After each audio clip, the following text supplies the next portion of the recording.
Hey everyone, and welcome to our latest explainer. Today, we're unpacking a really fascinating, kind of slow burn analysis of workplace dynamics.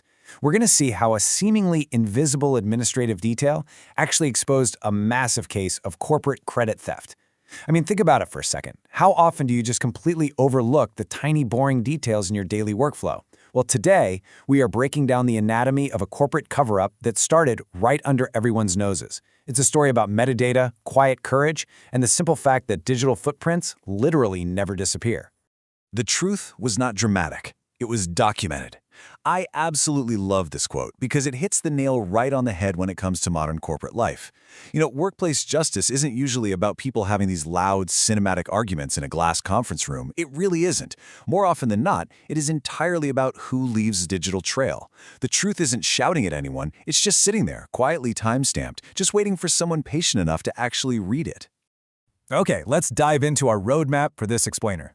We'll be going through Section 1, the script charade, Section 2, traces in the files, Section 3, the evidence comparison, Section 4, Aisha's discovery, and finally, Section 5, changing the new process. All right, let's get into it. So, starting with Session 1, the script charade. This takes us straight to the scene of the crime, so to speak.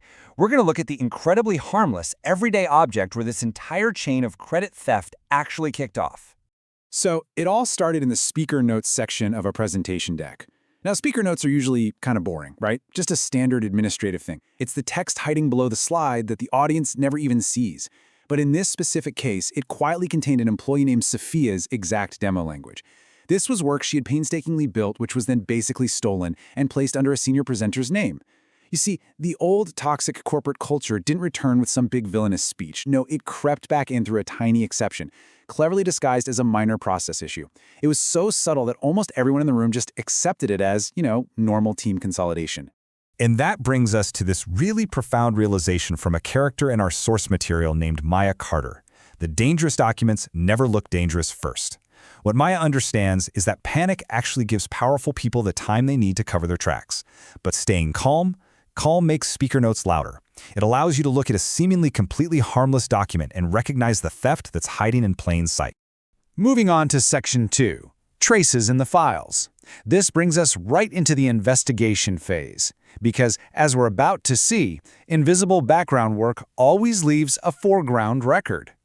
Okay, so here is the exact erasure sequence that went down. Step 1. A draft was printed and a rehearsal calendar was booked. Simple enough. But then, Step 2, the owner field on the document mysteriously changed.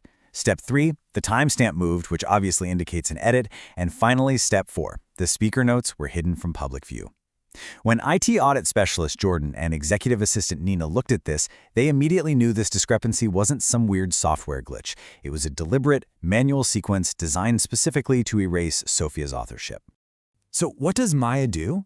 Well, she doesn't raise her voice. Instead, she builds what we can call a proof map. She methodically identifies the object, the current owner, the exact timestamp, the glaring lack of change approval, the affected employee, which is Sofia, and most importantly, the possible beneficiary of the change. She builds this proof map before panic can rewrite the narrative. By doing this, she essentially takes the team's vague fear and gives it a solid, indisputable shape. But, a map needs context, and that is exactly what Nina brings to the table here. She pulls the background records, calendar exports, saved drafts, meeting notes, the whole shebang. This brilliantly proves a really important point.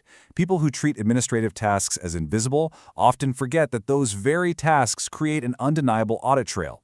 The cover-up totally relied on the assumption that background work just disappears into the ether. Nina proved that background work actually sees and remembers absolutely everything. All right, Section 3, the evidence comparison. Now it's time for the ultimate showdown.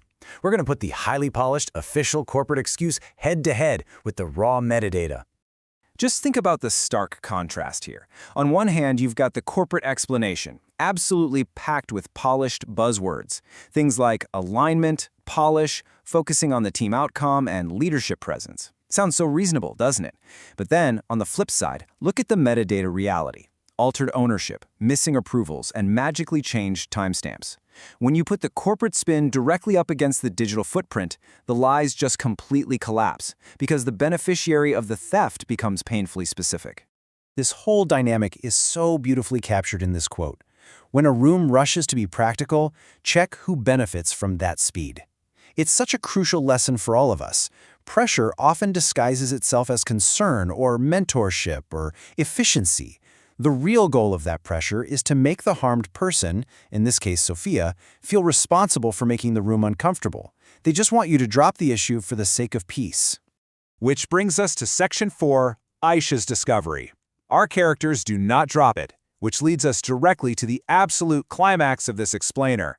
Aisha steps up to ask the uncomfortable questions that literally no senior leader wants to address. And this brilliantly illustrates Aisha's decisive two-step validation method. She doesn't just go around pointing fingers. No, step 1, she systematically examines the deeply buried note revision history. Then, step 2, she cross-references those exact text revisions with the timestamp of the rehearsal audio. She essentially asks the one definitive question that mattered. Can we prove who was actually speaking these words when they were first drafted? The result is this incredibly dramatic reveal. First, Aisha pulls the transcript directly from the rehearsal audio. Then she compares it to the restored, deleted note history. And guess what? It is a perfect word-for-word match. By comparing the note history against the rehearsal audio, Aisha definitively, undeniably proves Sofia's authorship. Boom. The room can no longer hide behind the flimsy excuse of coincidence or team consolidation. The audio and the deleted history lock together perfectly. It's case closed. To totally seal the deal, Jordan brings up the raw export data for everyone to see. He essentially removes any need for interpretation. As Jordan points out, the truth isn't some cinematic hacker trick with glowing green code falling down a screen. It's just raw, boring log data sequentially proving exactly who opened the file, who changed the names, and who ultimately benefited from it. It's dry, sure, but it is absolutely lethal to a cover-up. And finally, Section 5, changing the new process. Now that the truth is out in the open, we have to shift our focus to the resolution. Because, as this story highlights so well, a private apology behind closed doors, that is never enough. The system itself must be rebuilt. So Elise and Linda step in and enforce a brand new system with strict architectural rules. From now on, they must actively preserve speaker notes. Any edits require an attached reason code. The system has to automatically notify any affected employees of changes, and crucially, any corrections must be logged publicly. They ensure that speaker notes, that previously ignored boring administrative detail, become a mandatory, auditable part of launch ownership control. And what's the immediate result of this new process? The correction is made completely public. Sofia's name is officially placed right back beside the work she actually did.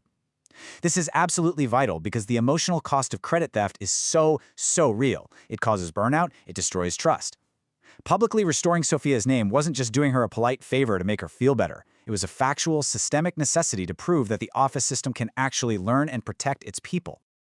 Which brings me to a question I want you to really, genuinely think about. If a committee looked at your team's background files right now, today, who would the metadata say really did the work? It kind of makes you reflect on your own workplace documentation, doesn't it? It challenges us to consider the true visibility of our own invisible background labor. Are you leaving a trail that proves your contributions?